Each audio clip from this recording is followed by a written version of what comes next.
Really, feminists? Come on, there's got to be a happy medium between a husband making his wife wear this and a husband making his wife wear this.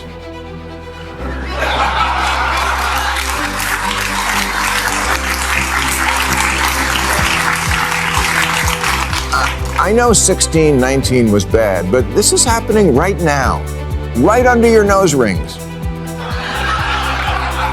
You knew how wrong it was when tens of millions of South Africans had been treated like second-class citizens just because of their race. But here's the thing, today, right now, hundreds of millions of women are treated worse than second-class citizens. When you mandate that one category of human beings don't even have the right to show their face, that's a problem. Bill Maher has officially declared war on the woke brigade, the self-appointed moral police who confuse outrage with activism. And it's brutal. The no-nonsense host of Real Time is over the fake virtue, phony hashtags, and social media sermonizing. He's roasting the professional protesters who mistake performance for purpose. And he's not holding back. This is vintage Maher, fast, fearless, and flat-out savage. And trust me, you'll want to hear every punchline. So go ahead, hit that subscribe button. This is going to get fiery. Out protesting for a couple of hours wearing this, you have to go all the way and spend an afternoon running errands wearing one of these. You can't side with the people who ruthlessly oppress women without at least getting a taste of what you're supporting.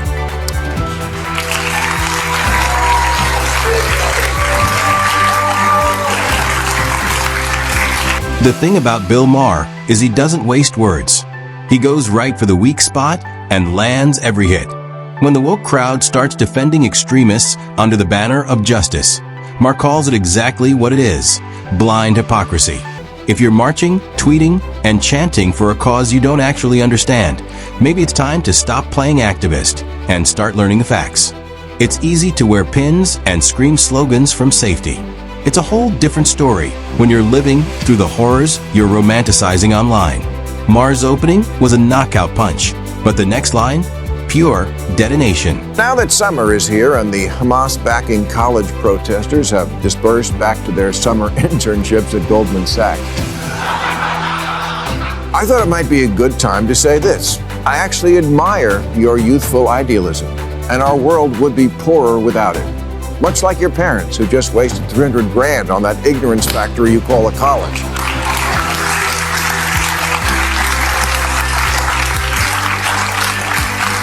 Not that I think it's your fault being this poorly educated and morally confused. That takes a village. Shitty schools, overindulgent parents, social media, that priest who rubbed lotion on you. But 3 cheers to you for at least having the impulse to seek a cause in something bigger than yourself. It's just that the one you picked, you missed the boat by a fucking mile. He then shifts to America's education system, or what's left of it. Maher argues it's less about education now and more about indoctrination.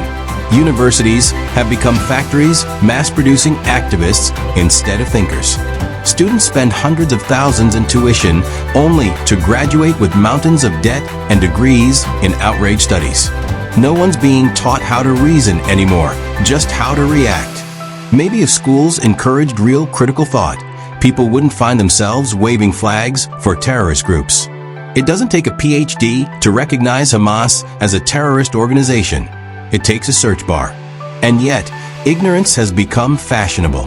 Maher does toss them a small compliment though. At least they care about something. Too bad, it's often built on nonsense. Good news. You want a cause? 'Cause I totally got one for you. Apartheid. Yeah, apartheid, the thing you've been shouting about with Israel for months. Never mind that Israeli Arabs are actually full citizens. You learned that word from a 2 Chainz song and discovered that protesting South Africa's apartheid in the 80s was a righteous cause, and so it was. To this day, when celebrities are asked who is the person they most admire, one name is always the safest choice. Nelson Mandela. Nelson Mandela. Nelson Mandela. Nelson Mandela. Nelson Mandela. Nelson Mandela. Nelson Mandela. Nelson Mandela. Nelson Mandela.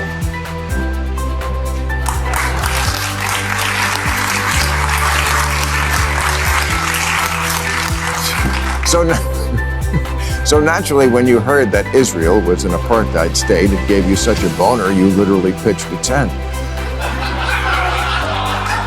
Then Maher drops a history lesson, one the activist generation desperately needs.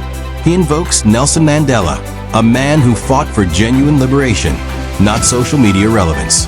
Mandela's struggle wasn't about hashtags or hashtags. It was about humanity.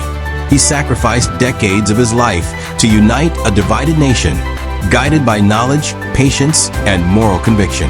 He didn't guilt people into silence or weaponize identity. He built bridges where others built walls. Mandela read, listened, learned. His movement wasn't emotional theater. It was intellectual warfare. Today's activists, they want the applause, not the sacrifice. Maher's point, real change takes wisdom, not Wi-Fi. How wrong it was when tens of millions of South Africans had been treated like second-class citizens just because of their race. But here's the thing, today, right now, hundreds of millions of women are treated worse than second-class citizens. When you mandate that one category of human beings don't even have the right to show their face, that's apartheid. And it goes on in a lot of countries. And that's where Maher cuts to the bone. The woke mob idolizes Mandela in quotes and Instagram posts, but refuses to follow his example. If you truly admire the man, fight the battles he would have fought. Right now, millions of women across the Middle East are stripped of basic rights, denied education, autonomy, and freedom of movement. They live under gender apartheid, silenced by law and fear. Yet where's the outcry? No marches, no trending hashtags, no celebrity campaigns. Instead, Western college kids rally behind the same regimes oppressing those women. It's beyond ironic, it's tragic. Maher's message? Stop pretending to fight oppression when you can't even recognize it. For the last couple of years, women in Iran have been saying, take this hijab and shove it. Because in 2022, a young woman named Mahsa Amini was arrested for wearing her mandatory hijab incorrectly and then died in police custody. And now security forces have killed over 500 people protesting her death and this obvious human rights violation. How about defunding those police? But Maher's not done. Next target, the defund the police crusaders. He skewers the movement's logic with his trademark sarcasm. A few corrupt cops, and suddenly the entire system must burn? That's not reform, that's chaos.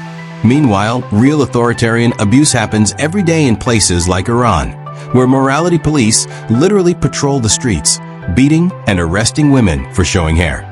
Imagine that state-sponsored brutality over a headscarf. And yet, the same people screaming about US policing fall eerily silent. No TikTok rants. No think pieces. No justice for her posts. Because calling out Islamic regimes doesn't fit their script. Maher nails it. Selective outrage isn't justice. It's cowardice dressed as compassion. Amnesty International says that Iranian authorities are waging a war on women that subjects them to constant surveillance, beatings, sexual violence, and detention. What P. Diddy calls a hotel stay.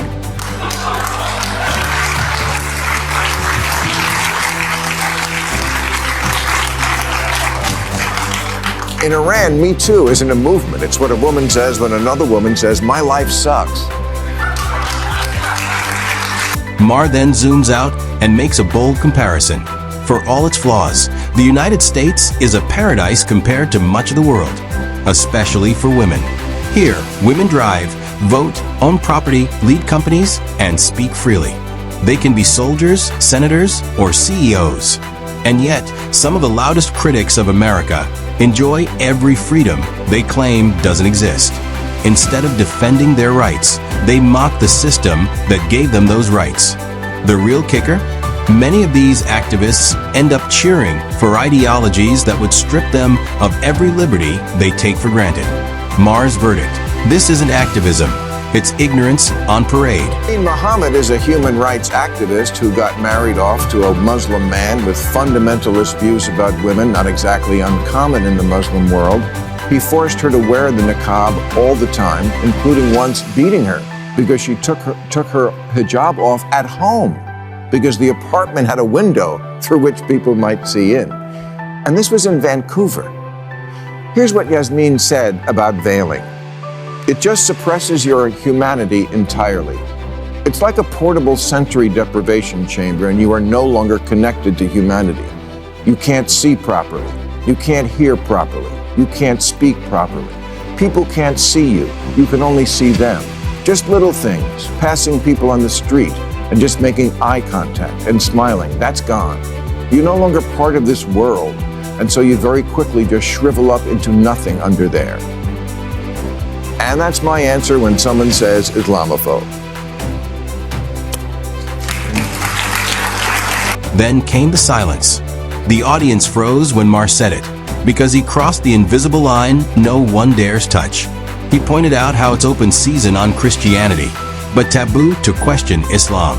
You can mock priests, pastors, or Jesus memes all day, but one honest critique of Islamic extremism, and suddenly you're labeled a bigot. That's the double standard Maher refuses to tolerate. He reminds people that free speech isn't real if it only applies to approved topics. He's not anti-religion, he's anti-hypocrisy. The fact that people are terrified to say what he says proves exactly why it needs to be said. Maher's not whispering, he's detonating silence. But come on, there's got to be a happy medium between a husband making his wife wear this and a husband making his wife wear this.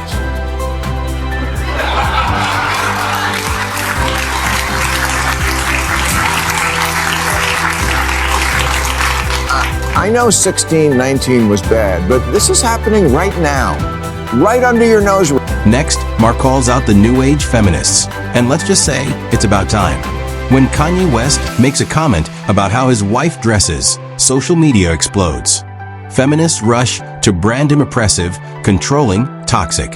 But when women in Iran are beaten for not covering their hair, where's the outrage?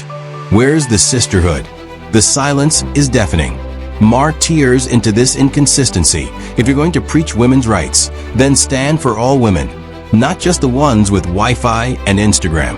True feminism means calling out real oppression, not policing red carpet outfits. Because if feminism stops at the border of convenience, it's not a movement, it's marketing. Just the clothes. 15 countries in the Middle East, including Gaza, have laws that require women to obey their husbands. Laws. Not just Harrison Butker's opinion.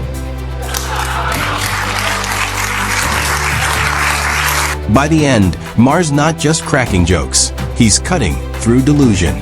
He's exposing how modern progressivism has morphed into moral theater. Loud, shallow, and disconnected from reality.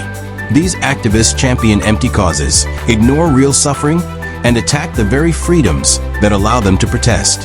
They idolize Mandela, but don't emulate him. They bash America while defending regimes that hate them. Maher's closing point is simple. Truth doesn't bend for hashtags. You can censor speech, cancel people, or rewrite definitions, but reality doesn't care. And that's why his voice matters. Because in an age of scripted outrage, someone has to say what everyone else is afraid to think. And that wraps today's breakdown. If you enjoyed this one, hit like, subscribe, and stay tuned, because we've only scratched the surface.